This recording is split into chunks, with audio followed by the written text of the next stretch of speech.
तो दोस्तों आज का जो ये वीडियो का टॉपिक है ना, इससे बहुत सारे लोग रिलेट कर पाएंगे। और उसका कारण क्या है रिलेट करने का, वो है ये कि हम में से बहुत सारे लोग सोलर लगवाते हैं ये सोच के कि हमारा बिजली का बिल बिल्कुल जीरो हो जाएगा, और जो कि हो भी सकता है। मगर सोलर लगवाने वाले लोगों में ना दो तरीके के लोग होते हैं। एक वो होते हैं जो बोलते हैं मैंने तो सोलर लगवाया था बिजली का बिल जीरो करने के लिए, मगर मेरा बिजली का बिल जीरो नहीं हुआ।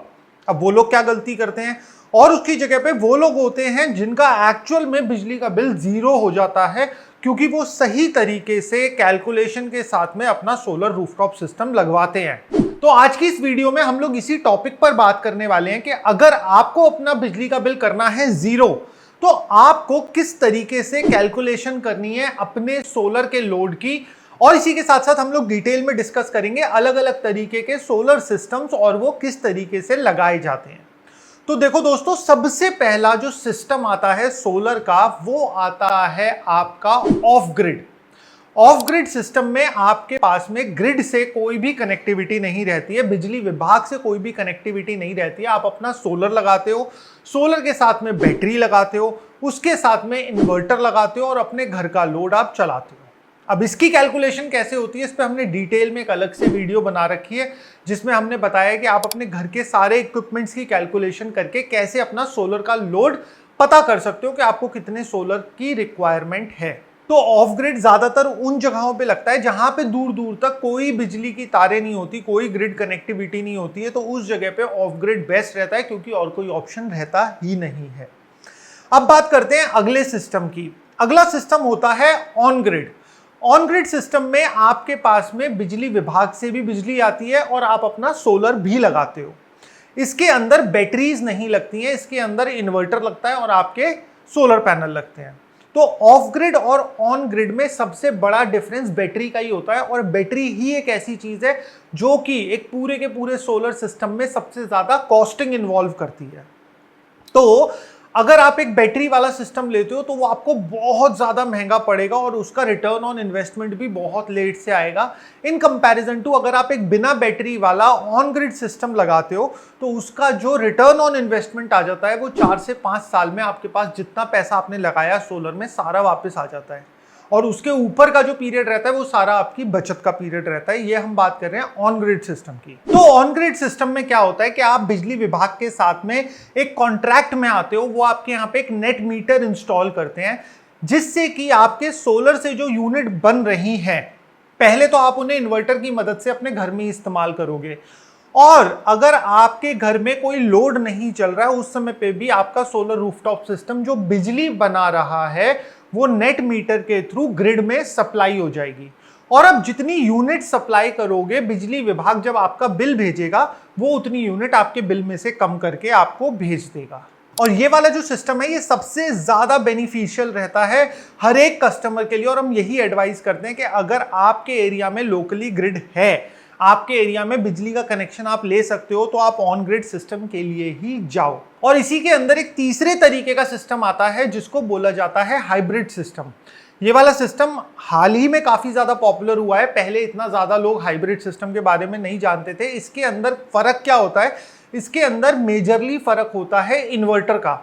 अब ये जो इन्वर्टर होता है, ये इन्वर्टर ग्रिड को भी बिजली भेज सकता है, और अगर कभी आपके घर की पावर चली गई, मतलब ग्रिड डाउन हो गया, तो उस केस में ये वाला इन्वर्टर आपके घर का लोड भी चला सकता है बैटरी की मदद से।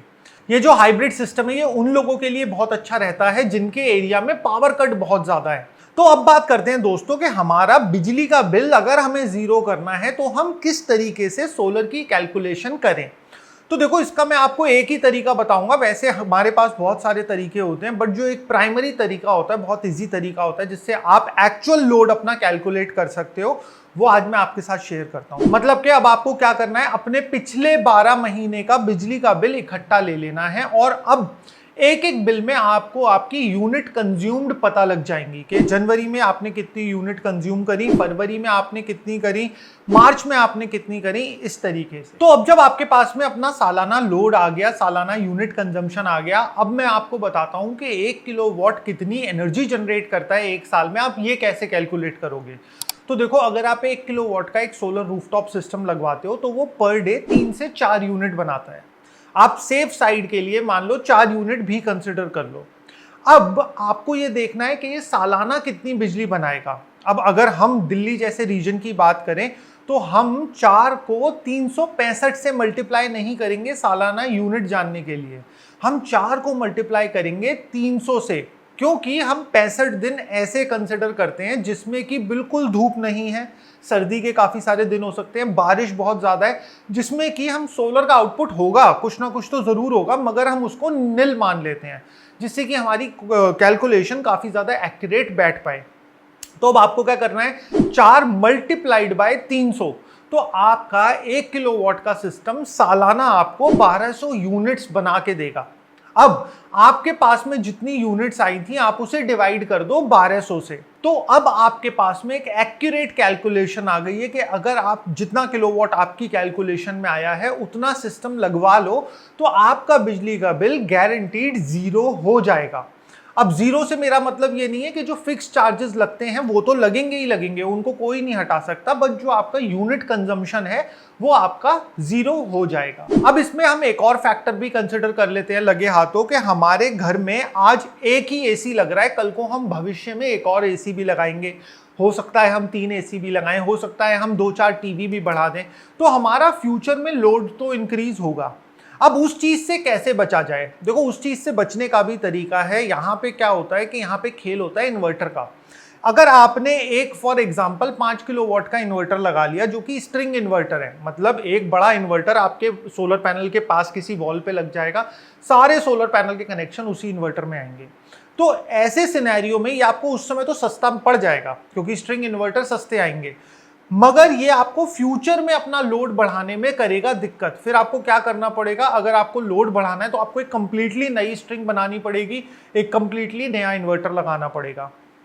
उससे बचने के लिए एक और तरीका भी हो सकता है कि आप लोग माइक्रो इन्वर्टर्स का यूज करो। तो माइक्रो इन्वर्टर सोलर पैनल के पीछे लग जाते हैं और वो सोलर पैनल के पीछे ही लगे लगे डीसी करंट को एसी में कन्वर्ट कर देते हैं। तो जब आपने माइक्रो इन्वर्टर्स लगा लिए तो जब आप इस सिस्टम को बढ़ाओगे तो आप एक सिंगल पैनल तक इंक्रीज कर सकते हो, क्योंकि हर एक पैनल के पीछे इंडिविजुअल इन्वर्टर लगा हुआ है। मगर यहाँ पे एक और बहुत इंपॉर्टेंट चीज है जो मैंने मिस कर दी कि जब आपने अपना कैलकुलेशन कर लिया, एनुअल कैलकुलेशन, जैसे मैंने आपको बताया था कि 1 किलोवाट का सिस्टम 1200 यूनिट बनाता है और आपने अपनी एनुअल यूनिट से 1200 को डिवाइड कर लिया तो आपके पास में किलोवाट आ गया कि आपको कितने लोड की रिक्वायरमेंट है।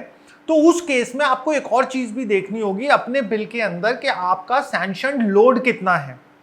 सोलर आपका जो रूफटॉप पे लगेगा वो कभी भी आपके सैंक्शन्ड लोड से ज्यादा का नहीं लगेगा, और अगर आपकी वैल्यू ज्यादा आ रही है, मान लीजिए आपका sanction load bill pay 3 kilowatt है और आपकी कैलकुलेशन से वैल्यू आ गई 5 किलोवाट की, तो अब आपको क्या करना होगा, सबसे पहले अपना सैंक्शन लोड बढ़वाना होगा, फिर आप अपना ये सोलर रूफटॉप लगवा सकते हो। इस वाली वीडियो में तो हमने खाली लोड कैलकुलेशन की बात करी, मगर दोस्तों जब कभी भी एक सोलर लगता है तो उसमें छोटी बड़ी बहुत सारी चीजों का ध्यान रखना होता है कि अर्थिंग आपकी प्रॉपर हो, लाइटनिंग अरेस्टर लगा हो, एसपीडी लगी हो, एमसीबी प्रॉपरली लगी हो। तो हमने इस चीज पे भी एक डिटेल में वीडियो बनाया है ताकि आप किसी भी इंस्टॉलर से अपना सोलर इंस्टॉल करा रहे हो मगर आप पे जानकारी पूरी हो, जिसका इस्तेमाल करके आप अपने रूफटॉप सोलर सिस्टम की इंस्टॉलेशन अच्छे तरीके से करा सको। तो अगर आप हमारी वो वाली वीडियो देखना चाहते हो तो देखो यहाँ पे आ रही होगी, आप अभी के अभी क्लिक करके देख सकते हो।